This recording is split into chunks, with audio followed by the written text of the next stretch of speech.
Hi, welcome back to the channel, and guess what's in front of me? Yep, it's the oscilloscope in this box. So let's get started opening it up. Alright. I'll leave it right here. Of course, it's kind of big.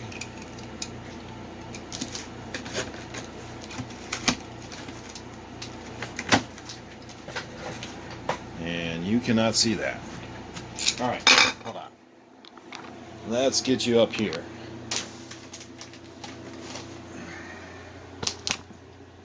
Alright, hopefully you can see that.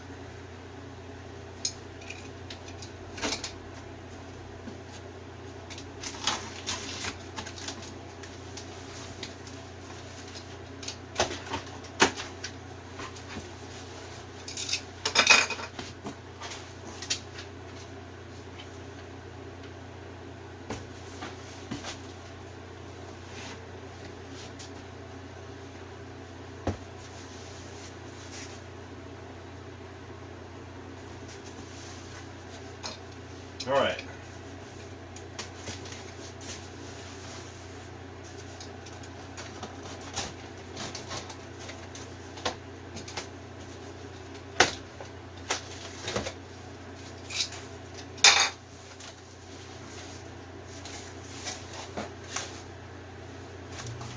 I'm going to bring you over here so you can see this.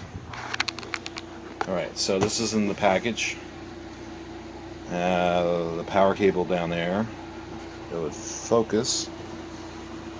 Yay, okay. And then looks like some accessories down here. So I'm going to take this out, and I'll put you right here.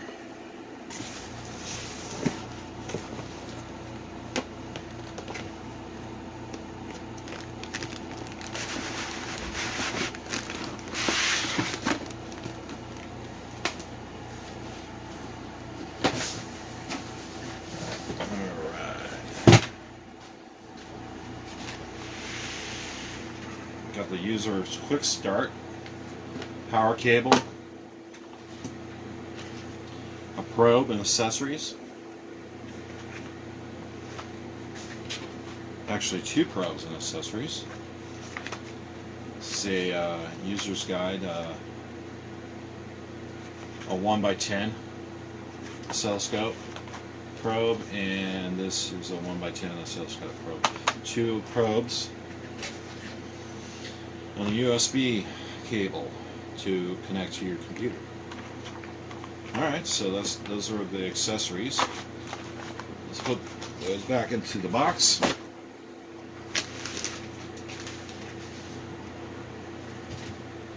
And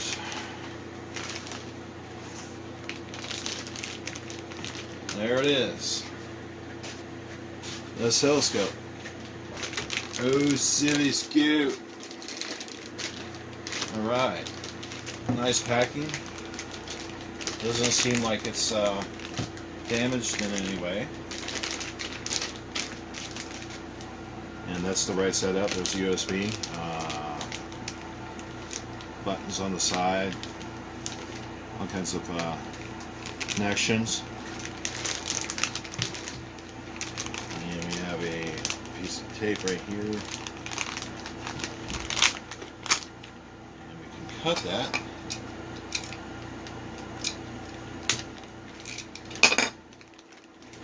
Oh man, I love the smell of new items. It just smells good. New packaging. I remember when I opened my first Super Nintendo.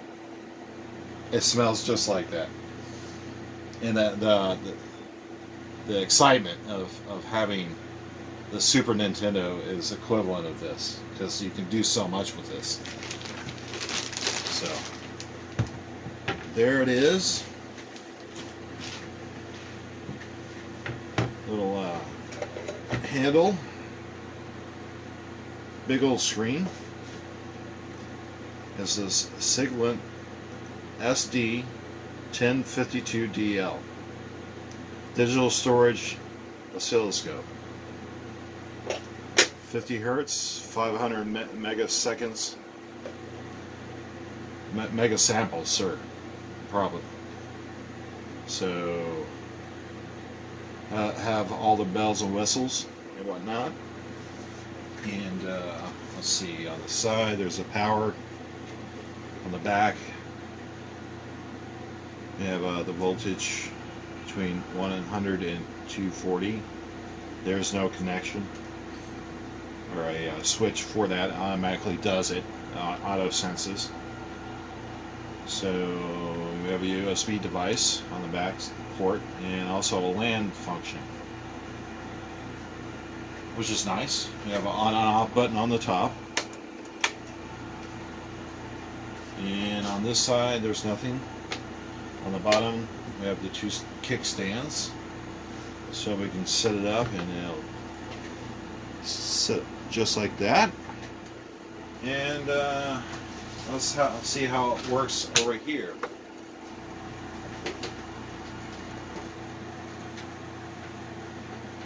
Okay, there it is on the kickstands on the top of the little shelf I made.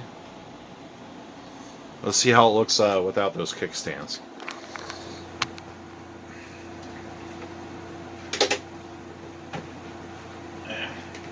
Okay. Yeah, that looks better.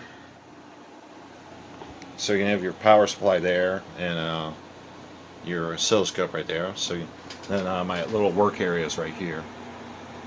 And I need to move that that router slash hub that I'm using. So, all right, I'm gonna connect this up, and I'll be right back. I'll show you an example of what this thing can do. Okay, I'm back. I did read part of the manual and make sure that I was hooking it up properly. The power is hooked up, and I'm going to turn it on for the first time. And let's see if we can set you back down here.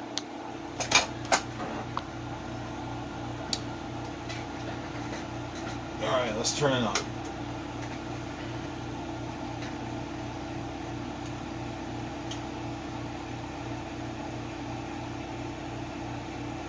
Looks like it's turning on. It's doing a self-test. And yeah, wow, look at that. I'm going to pull you closer. We have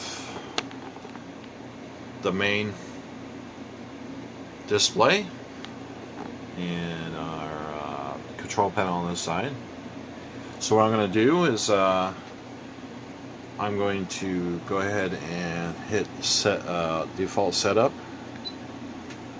and it automatically goes to the reverts to the automatic setup. And the first thing it tells me to do is go ahead and set up a test lead to this circuit right there. It is the 1 kilohertz test, and what you're doing is you're going to do a calibration. So I'm going to open up my little bag here. And it looks like it has some accessories to it as well. So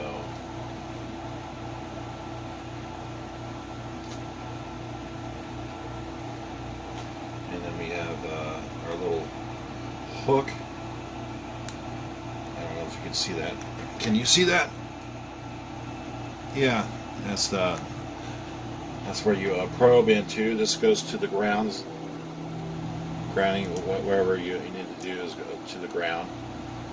So we'll connect to channel 1 first, and it's marked yellow, so that's convenient. Nice barrel connector, and let's go ahead and connect the ground first.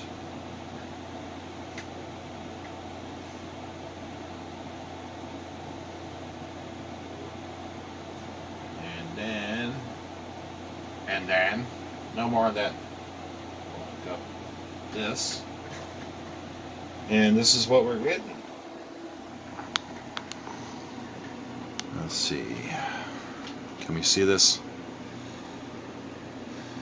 That's the waveform that is kicking out.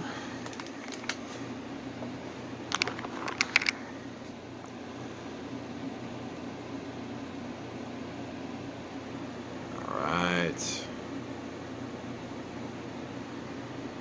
I'm trying to look for actual less than 10 kilohertz. Channel 1, and it looks like 1 volt on the bottom here. I don't know if I can see this. Can we? It won't focus. Okay. No. Okay. It says the scale's 500 nanoseconds. Right here. Still can't see it. All right. Channel 1 / millivolts. So let's do that and read a little bit. So observe waveforms on the screen. Should be displayed as shown. Oh, we're supposed to connect and press auto. Where's auto? Auto. Where's the auto button? Oh, here. There we go. Auto. It's on auto set. Can we read that? Channel 1. It looks like our frequency is 1 kilohertz. Yep. And this is where it needs to be calibrated. See the bowing, and according to the manual, it's supposed to be square. It's supposed to be a square wave. So we need to manually adjust it or calibrate it. So I'm going to go ahead and do that off camera. And yeah, I'll be back. I'm going to set up this circuit right there to this, and let's measure what the output is on the across the where the LEDs come out. So I'll be right back. Okay, I'm back, and I got my power supply on 0.88 volts. It's right now it's connected via alligator clips to the smaller alligator clips into the circuit, providing power to the 1 farad capacitor and lighting up the LEDs. So let's go ahead and attach the probe across this LED in the front and see what kind of waveform we're getting actually. So we still have it on auto set, and I'll put you right there. Can you guys see that? Somewhat? Yeah. Alright, so let's go ahead and take this off.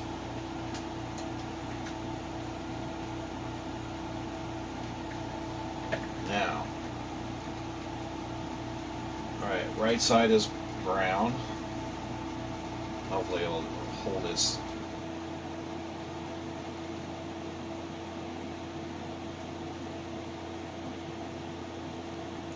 Wow, that is really okay. Now let's probe. Get the probe in here. Scoot this back a little bit. Okay. What do we have here? The frequency is 69. Crap. Can you see that? Come on, focus.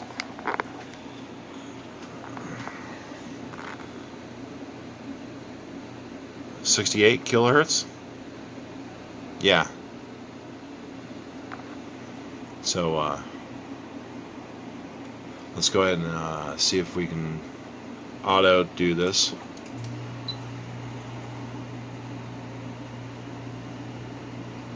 Alright, so that's saying 67, 68 kilohertz.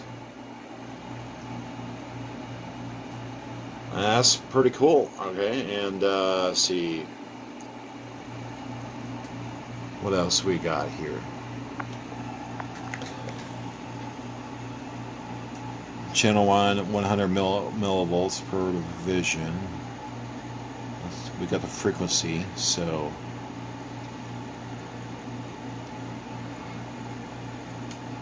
I wonder how we show what the peak-to-peak value is. That's amazing. Okay, so let's adjust the voltage, see if we can increase this brightness. I'm going to... Okay, so that's 1.36 volts on the circuit. They're brightening up, coming up pretty good, and it increased the frequency, or decreased it 4.4 or 44.4 ish kilohertz. Wow, pretty cool. So that's the whole reason why you have this this piece of equipment, is so that you can test out and probe what the heck these circuits are doing.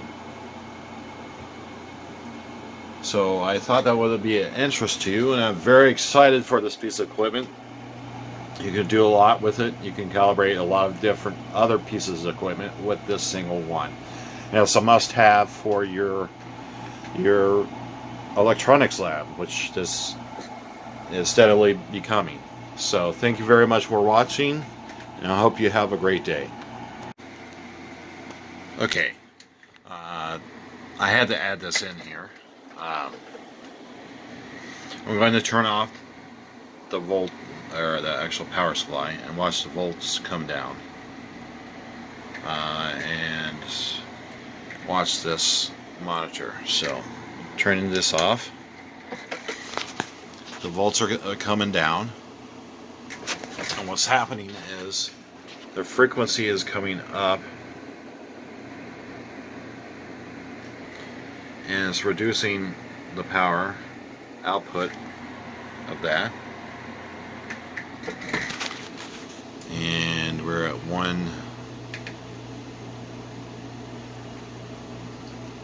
just shy of dropping below 8 volts. Alright, that's 0.96.